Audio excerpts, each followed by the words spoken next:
And before I start, just really quickly, I want to give a shout out to Caitlin. I thought your presentation was brilliant, and I'm also a cartoonist and not at her level. I'm only on my 30th cartoon, so I have a ways to go on my pith.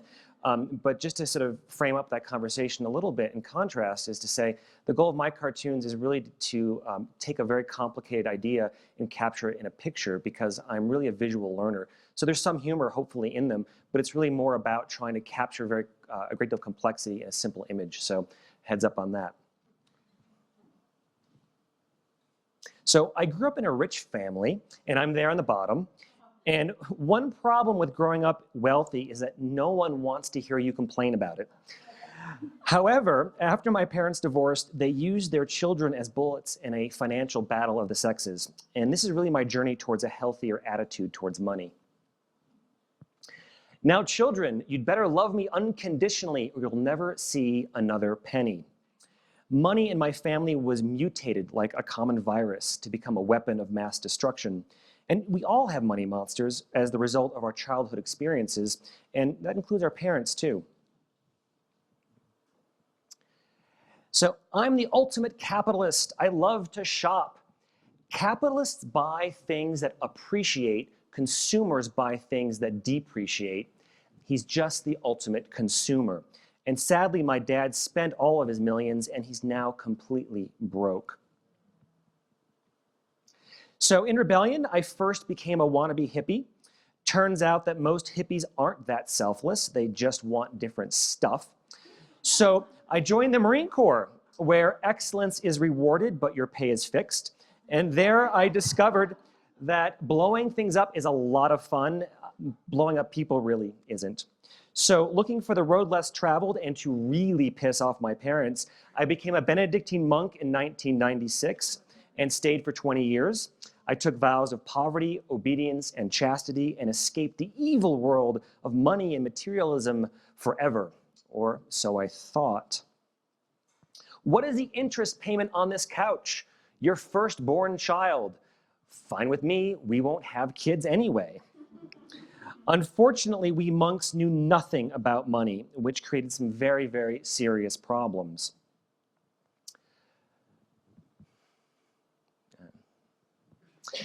Bless me, Father, for I have sinned. I bought a new motorcycle on credit. Can he really forgive that debt?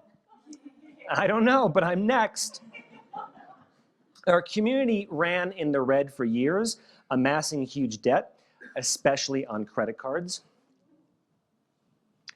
Money is the root of all evil. Well, poverty creates suffering, and needless suffering is an evil. So yes, a lack of money is a root of evil.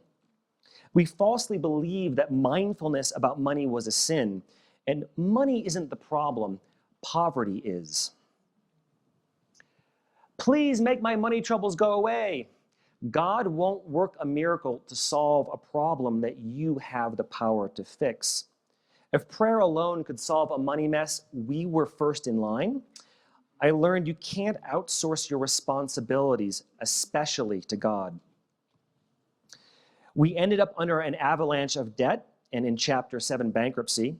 I painfully learned that your financial health is more important to overall happiness than physical health, job satisfaction, and relationship stability combined.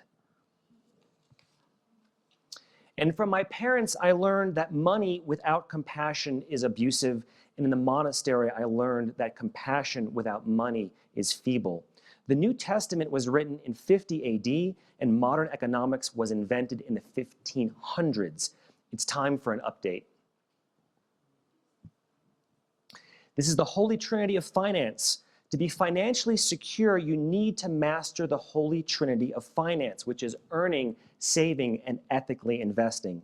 If you spend everything you earn, you're always broke. And as you'll soon see, just saving money for most people won't work either. The value of saving. $200 a month saved under your mattress for 40 years equals $96,000. Unless you make millions, just saving money won't build lasting wealth. It's very hard to save your way to wealth. The value of investing is that $200 a month invested in the stock market at a 10% rate of return for 40 years equals $1,123,448.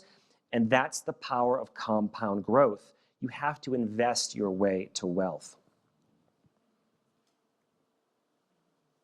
The great investing race. Should we tell him it's a round the world trip? Nah, he'll figure it out in about a quarter mile when he stalls. It's team fundamentals versus team emotions. It's really just the tortoise and the hare. For compound growth to work, you have to take a long-term buy and hold approach. And you'll also need proper asset allocation between stocks and bonds. When you're young, most of your money belongs in stocks, which are higher risk and higher expected return. When older, you should shift more to bonds, which are lower risk and lower expected returns.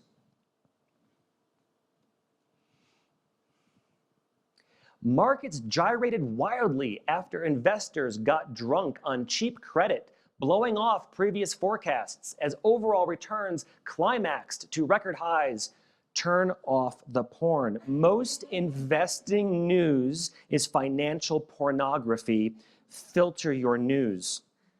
And most importantly, socially responsible investing can make you more money. Socially responsible investing can make you more money. This graph proves it, but you'll have to read my book to find out why.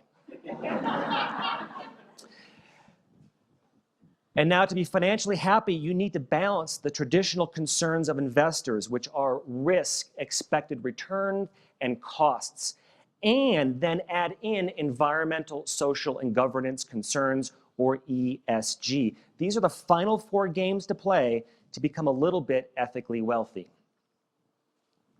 And finally, we primates might need a leap in our collective thinking to solve our global pollution problem. Simply put, we need to take responsibility for our shit. The solutions will probably require a lot of money, so let's not demonize money. Thank you.